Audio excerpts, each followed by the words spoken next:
이혼하고 난 후에, 재혼하고 난 후에 이 심리, 즉 이혼 심리와 재혼 심리는 연애 심리와 결혼 심리하고는 완전 다릅니다. 이거를 절대 착각하면 안 됩니다. 그래서 이혼 심리를 갖고 연애하는 것과 재혼 심리를 갖고 재혼에 관련되는 부분으로 진행할 때 심리는 완전 다르거든요. 그래서 예전에 내가 결혼하기 전에 연애할 때의 심리와 지금 이혼하고 난 다음에 재혼하기 위한 연애를 위한 심리는 이거 완전 다릅니다. 근데 사람들은 그걸 몰라요. 그냥 덮으면 되는 줄 알아요. 아니라니까요. 심리가 이미 달라져 있어요. 그런데 이거를 전혀 모릅니다. 왜 그러냐? 이게 또한 어디에도 적용되냐면 이혼과 재혼에 관련되는 부분에서 어디에 적용되냐면 동거와도 연결이 돼 있고 사실혼 관계도 연결이 돼 있고 또 하나는 재결합도 연결이 돼 있고 별거하는 사람에게도 해당되고 그리고 조론하는 사람들에게도 해당이 되는 내용입니다. 이혼이 됐든 재혼이 됐든 분리됐다가 다시 새로운 사람과 또는 같은 사람과 함께 가는 요 이혼과 재혼은 불가분의 관계거든요. 요때 심리가 완전 다르다는 거예요. 그래서 우리가 별거한다? 그러면 별거하기 전의 심리와 별거하고 난 후의 심리가 완전 다릅니다. 근데 사람들은 그걸 몰라요. 그러다 보니까 문제가 계속 심각해지는 거예요. 근데 본인들이 그걸 몰라요. 그래서 기본적으로 뭘 가냐면 여러분들이 아셔야 되는 거는 이혼과 재혼에 관련되는 부분을 이야기한다라고 하면은 최소한 기본이 있어요. 이미 결혼 생활을 해보신 분들이에요. 이미 결혼을 해본 분들이라고요. 혼인 관계에서 혼인 생활, 즉 함께 살아본 경험이 있는 사람들이에요. 그러다 보니까 뭐가 되냐면 이건 동거가 됐든 사실혼이 됐든 뭐가 됐든 다 똑같아요. 이미 내가 결혼 생활과 같은 생활을 한번 해봤다는 경험. 근데 여기에 그거를 끝내본 경험도 있다는 얘기예요. 이게 매우 중요합니다. 결혼을 하고 난 다음에 그 다음에 그거를 끝내본 경험을 갖고 있는 게 이혼 심리자 또 재혼 심리입니다. 그리고 거기에다가 예를 들어 재혼 심리다. 재혼 심리는 결혼을 하고 결혼 생활에 관련되는 심리에 그 다음에 그걸 끝내는 심리가 또 결합이 됐고 그러고 난 다음에 이혼을 하고 난 다음에 또 혼자 사는 심리가 또 결합이 돼서 그걸 가지고 또 다시 누군가와 살아가야 되는 이 심리가 벌써 4개가 뒤섞인 게 바로 재혼 심리거든요. 그래서 이혼 심리하고 재혼 심리는 또 완전히 달라요. 그런데 문제는 연애할 때 연애 심리, 결혼할 때 결혼 심리, 그리고 결혼 생활해 가면서 결혼 심리로 살아가는 거, 그 다음에 이혼 심리, 재혼 심리, 그 다음에 이혼하고 난 다음에 재혼을 하기 위한 재혼을 하든 안 하든, 이혼하고 난 다음에 연애하는 심리, 이 관련되는 내용이 다 같은 줄 알아요. 그래서 엄청나게 문제가 많아지는 거예요. 심각해진다는 뜻이에요, 인간관계가. 그래서 최소한, 심리는 다르구나. 내가 지금 처해 있는 환경, 처해 있다 그래서 어려운 게 아니에요. 행복해도 상관없어요. 중요한 건 내가 지금 이혼과 재혼을 진행을 하게 된다면 이혼 심리와 재혼 심리, 예전에 내가 살던 심리가 결코 아닙니다. 예전에 내가 알던 심리가 아니라는 얘기예요. 그래서 이 기본적인 내용들을 여러분들이 알아야 됩니다. 도대체 내가 그러면 어떻게 해야 되느냐? 빨리 나의 이혼을 했다? 그러면 이혼 심리로 빨리 나를 전환을 해놔야 돼요. 내가 재혼을 한다? 재혼의 심리로 빨리 전환을 해놔야 돼요. 그래야 이혼하고 난 다음에 연애를 해도 괜찮고 이혼하고 난 다음에 어떤 인간관계를 가져도 이 심리가 작용이 되게 되면 내가 나를 보호할 수가 있게 돼요. 이 심리는 매우 중요하거든요. 근데 사람마다 다 틀립니다. 같은 사람이 단 한 명도 없습니다. 왜? 인간의 마음이 작용되는 건 행복을 위해 작용되는 거기 때문에 모든 인간이 다 동일합니다. 전 세계 인종, 국가 이거하고는 전혀 관계가 없어요. 마음은 동일한데 심리는 아무리 비슷한 환경에 살았다라고 해도 심리가 같은 사람은 단 한 명도 없습니다. 그래서 이혼 심리와 재혼 심리는 각자의 삶과 연결이 되어 있습니다. 상대하고는 전혀 관계가 없습니다. 그래서 최소한 다른 거는 몰라도 이혼을 했다, 재혼을 했다. 그러면은 심리가 예전하고 나는 분명히 달라져 있구나라는 걸 먼저 알아야 되는 게 우선입니다. 상대도 마찬가지예요. 상대도 마찬가지로 심리가 옛날에 그 상대가 아니에요. 또 하나는 옛날에 예를 들어서 상대도 이혼한 사람이야. 그러면 그 상대도 마찬가지로 이미 연애를 해봤고 결혼을 했고 결혼을 끝내본 경험이 있는 사람이에요. 심리가 달라요. 그냥 남자 심리, 여자 심리가 아니에요. 이 점을 최소한 알고 있어야 됩니다. 자, 그렇게 되다 보면 도대체 그러면 이혼의 심리는 뭐고 재혼의 심리는 도대체 뭐냐? 라고 볼 때 이혼의 심리는 예전에 이혼하기 전 단계까지 뭐가 생겨 있냐면 연애의 심리도 있었죠. 결혼의 심리도 있었죠. 결혼을 끝낸 경험도 갖고 있습니다. 실패를 한 경험을 갖고 있다는 얘기예요. 결혼 생활을 실패한 경험을 갖고 있어요. 심리예요. 이게 복합적으로 작용합니다. 연애와 결혼과 결혼을 끝내본 경험, 이게 복합적으로 작용을 하고 있습니다. 결국은 결혼과 이 결혼에 관련된 실패를 했던 경험치를 갖고 있는 심리가 지금 현재 나한테 존재하고 있는 거예요. 이게 엄청 중요한 얘기거든요. 이거를 가지고 이제부터 내가 혼자 어떻게 살아갈 것이냐를 생각할 때 비로소 이혼 심리가, 나에게 맞는 이혼 심리가 만들어지게 된다는 겁니다. 이거 엄청 이거 모르면은 결혼을 하고 난 다음에 이혼 심리가 나를 불행한 인생으로 또는 최악의 인생으로 만들어가는 그 심리로 발전해 가거나 악화돼 갈 수 있다는 거 엄청 위험합니다. 그러니까 모르는 거예요. 내가 왜 힘들어하는지, 왜 내가 불행하게 사는지, 왜 내가 자꾸 이렇게 무너지고 있는지, 그러면서 타인을 탓하게 되고 자기 자책을 하게 되고 또는 누군가에게 자꾸 의존하게 되려고 들고, 이 현상이 왜 생기느냐? 이 현상이 바로 그 심리를 못 만들고 있기 때문에, 내가 건강하게 살아가고 행복하게 살아갈 수 있는 이혼 심리를 못 만들기 때문에 나타나는 현상입니다. 이 점을 꼭 참고를 해주시면 좋을 것 같고, 또 하나는 이혼을 하고 난 다음에 연애를 한다. 누군가 남자를 만나고 여자를 만나고, 즉 이성을 만나서 사귀고 연애를 하잖아요. 우리는 그걸 연애한다 그러는데 뭐 사귀고 연애하고 뭐 이렇게 가게 되는데, 이혼을 한 상태에서 연애를 한다 이렇게 되면은 이미 과거에 연애해본 경험이 있죠.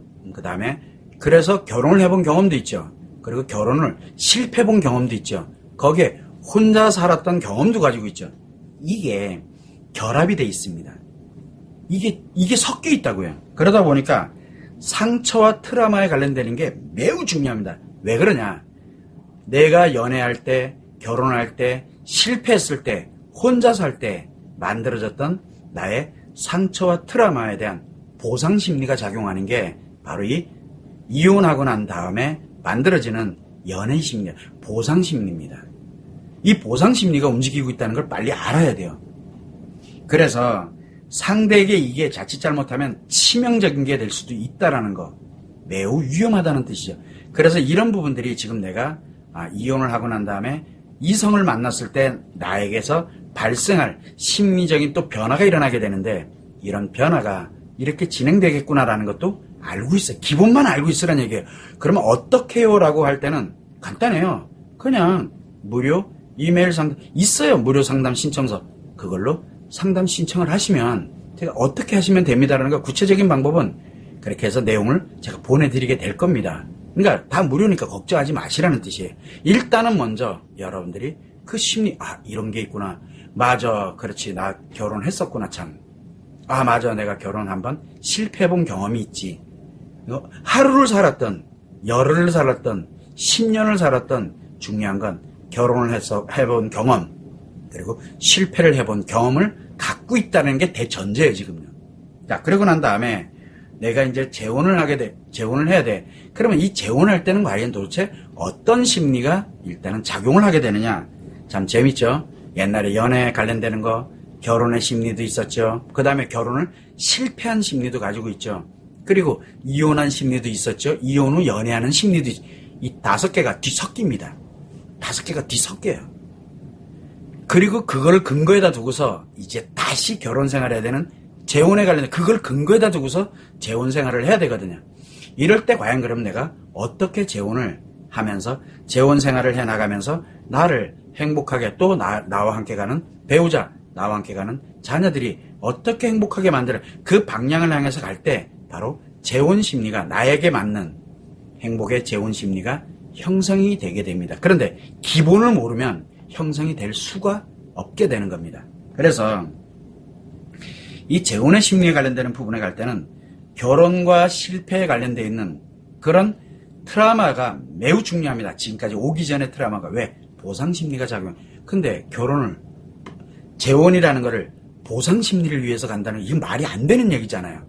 그런데 그 보상 자기 안에 자기도 모르게 그런 보상 심리가 작용을 합니다. 이게 바로 왜곡된 연애라고 왜곡된 관계가 돼버리는 거예요. 그래서 실제로 내가 재혼에 관련되어 있는 부분에 대해서 이 원인 관련되는 기타 등등 지금까지 내가 연애했던 거, 결혼했던 거, 결혼을 실패했던 거, 그리고 이혼 생활을 했던 거, 그리고 이혼 후 연애했던 거, 이 관련된 밑바닥에 이게 기본으로 깔려있지 않으면 그걸 내가 다 잊어버리게 되면 이유야를 막론하고 재혼을 하면 중증 심리장애급 이상으로 심리가 악화되게 됩니다. 매우 위험하다는 뜻이에요. 그래서 재혼 후 행복하게 가는 거는 자기가 이걸 먼저 알고 있는 게 가장 우선이에요. 그러면 그래서 상담 신청을, 재혼 상담 신청을 하셔도 됩니다. 그러면 자세하게 알려드리겠습니다. 알려드린다 그랬잖아요. 그래서 무엇을 어떻게 해라 이런 게 아니에요. 이렇게 가야 되고 이렇게 가야 되고 이렇게 가야 됩니다. 제가 알려드린다고. 그래서 이렇게 왜곡되어 있는 걸 가지고서 재혼을 하게 되면 내 심리 다 무너집니다. 상대도 다 무너지게 되고 아이들도 다 무너집니다. 그래서 재혼 과정이 그걸 모르는데 그래도 잘 살고 있는데요. 운이 좋은 거죠. 정말 운이 좋은 거예요. 재혼하고 난 다음에 정말 잘 오손도손 나름대로 행복하게 잘 살고 있다. 진짜 운이 좋은 거예요. 근데 운치고는 예를 들어서 10,000명이 있다. 그 중에 1명이 그렇게 살아간다면 나머지 9,999명은 어떻게 되겠느냐. 불행의 끝판왕으로 가는 거예요. 불행에. 감당을 못합니다. 그래서 운에다 맡길 수는 없잖아요. 내 인생을 어떻게, 내 아이들의 인생도 어떻게 운에 맡깁니까? 그래서 최소한 기본 베이스의 심리가 내가 무엇이 작용을 하고 있는지는 먼저 아는 게 우선이고, 그러면 이제 그 심리가 나에게 어떤 영향을 줄지, 그리고 내가 재혼을 하고 난 다음에 어떻게 재혼 심리를 만들어 가야 되는 것인지, 그래야 행복하게 살아갈 수 있거든요. 진짜 나와 내 배우자 그리고 내 아이들이 함께 진짜 비로소 행복하게 살아갈 수 있는데, 그렇게 되려면 재혼 심리도 만들어 가야만 한다는 것을 말씀을 드리는 겁니다. 결국은 왜곡된 채로 보상 심리가 작용하면서 모르니까 왜곡된 채로 결혼 생활을 한다, 재혼을 하게 된다면은 서로에게 최악으로 갑니다. 서로에게. 그러다 보면은 즐겁지 않으면은 또 이혼해버려요. 어차피 한번 해봤다. 실패해본 경험이 있으니까 실패 두렵지 않아요. 왜? 다시 또 재혼하면 되니까. 왜 이 얘기를 하냐 그러면 결혼했다 실패를 했잖아요. 그러면 실패를 해본 경험을 갖고 있으면은 다시 결혼 생활하는 거 할 수 있어요. 그런데 또 실패하겠죠. 왜? 성공해 본 적이 없잖아요. 그래서 그 다음에 실패하는 거는 오히려 좀 짧습니다. 그래서 조금 뭔가 내가 과거 살면서 이건 아니었는데, 그런데 그래도 참고 견디고 이제는 재혼하게 되면 안 참아요. 왜? 그냥 끝내버려요. 어차피 참아도 그냥 끝난다는 걸 알고 있기 때문에. 경험이 그래서 무서운 거예요. 그러다 보니까 왜곡된 결혼 생활을 하게 됐을 때는 자칫 잘못하면 이혼되는 속도가 엄청 빨라집니다. 이게 왜곡된 자기 자신의 왜곡되어 있는 문제 때문에 발생하는 거라는 걸, 그러니까 재혼의 심리가 전혀 작용을 하지 못하고 있다는 것, 그럼으로써 서로가 불행해지는 길로 간다는 것. 결국 무슨 얘기냐면 이혼의 심리와 재혼의 심리를 모른 것 치고는 자기 인생 전부가, 그 다음에 내 아이들 인생 전부가 한순간에 다 무너질 수 있다는 것. 그래서 최소한 이혼 심리와 재혼 심리는 예전에 여러분들이 알았던 것처럼 연애의 심리와 결혼의 심리가 결코 아니라는 것. 그래서 신중에 신중을 기해야 됩니다. 그래야 이혼 후에도 행복하게 살아갈 수 있고 재혼 후에도 행복하게 살아갈 수 있게 되는 겁니다. 이혼했다 그래서 외롭고 불행하고 힘들게 사느냐? 아닙니다. 이혼하고 나서도 행복하게 살아갈 수 있습니다. 재혼하고 난 다음에 다 힘들어지느냐? 아닙니다. 재혼하고 나서도 행복하게 살아갈 수 있습니다. 진짜 운이 좋은 사람들이 아무것도 모르는데, 정말 운이 좋은 사람들이 이혼하고 행복하게 그거 운이 좋은 거예요. 모르는데 운이 좋았던 거예요. 10,000명당 10만 명당 한 쌍 있을까 말까 하는. 근데 거기에다가 여러분들이 인생 걸을 수는 없잖아요. 내가 아니면 어떻게 하는데, 내 인생 다 날아가는데. 그래서 최소한 다른 건 몰라도 만사부려 튼튼하라 하잖아요. 그리고 문제가 발생될 수 있는, 내가 앞으로 살아가면서 인생에 불행에 문제가 발생되는 것을 미연에 방지하자는 얘기입니다. 그러려면 이혼 심리라는 게, 재혼 심리라는 게 우리가 알던 그런 심리가 아니구나 정도만 최소한 알고 있자는 거예요. 그래서 내가 구체적으로 무엇인지를 알아야 되겠다라고, 그리고 이혼하고 재혼하고 제대로 행복하게 잘 살아야겠다 생각이 들면 지금 내가 현재 어려움을 겪는 거, 또 무엇을 미래에 두려워하고 있는지 이 관련되는 거를 무료 상담 신청서가 있으니까 이혼과 연결되어 있으면 무료 이혼 상담 신청서가 있고, 그 다음에 재혼과 연결되어 있으면 무료 재혼 상담 신청서가 있으니 기탄 없이 이메일로 보내주시면 자세하게, 기본적으로 물론 아주 구체적이지 못할지 몰라도 어떻게 가야 되는지 그거에 대한 내용들을 반드시 답변을 보내드립니다. 무료입니다. 이거 여러분들에게 드리는 기회라고 생각을 하시면 좋을 것 같습니다. 스스로가 운에 맡기지 마시고 스스로가 행복의 길을 찾아가는 게 가장 현명합니다. 운에 맡기기에는 너무 도박입니다. 운이라는 건 진짜 10,000명 중에 1명, 10만 명 중에 1명, 100만 명 중에 1명 있을까 말까 하는 것들을 어떻게 나에게 발생될 거라고 생각하면서 거기에다 맡겨놓고 내 인생을 운에다 맡겨놓고 산다. 말이 안 되는 얘기잖아요. 아니면은 내 인생 다 날아가는데, 그리고 내 아이들은 어떻게 되고요. 자기 인생 굉장히 소중한 겁니다. 그래서 그런 부분을 항상 생각을 해서 최소한 이혼 심리와 재혼 심리는 일반적인 연애 심리, 결혼 심리면은 완전 다르다는 거, 정말 달라요. 꼭 명심을 하시면 좋을 것 같습니다.